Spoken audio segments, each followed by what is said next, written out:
Le chiffre du jour, Emmanuel, c'est le chiffre 10. Et oui, c'est le chiffre 10 parce que c'est notre indicateur.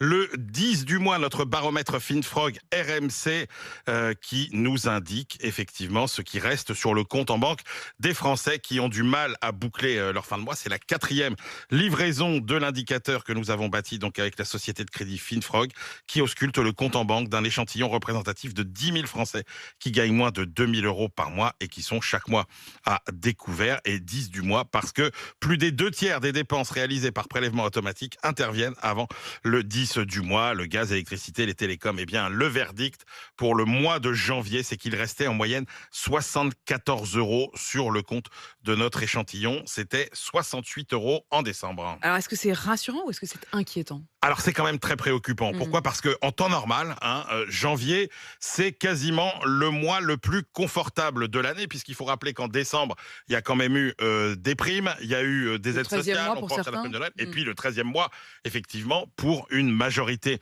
de salariés. Or, cette année, il n'y a quasiment pas d'effet janvier, à la différence de 2020. Songez qu'en janvier 2020, il y a un an, il restait 165 euros sur le compte des Français. Quel Le 10 du c'est mois, ça veut dire terrible. qu'on a quasiment divisé par 3 ce montant. Alors, c'est vrai qu'il y avait encore les conditions sanitaires qui étaient différentes, donc on n'avait pas les mêmes pratiques de consommation. Mais là, on voit très clairement l'effet de la hausse des prix de l'énergie, puisque, et ça c'est aussi un autre indicateur intéressant, on a presque 10% des Français qui ont connu un rejet de prélèvement de leur facture d'énergie au mois de janvier 2022. 10% des Français. 10%, un Français sur 10 de notre échantillon qui n'a pas pu payer sa facture d'énergie. C'est un point de plus qu'il y a un an.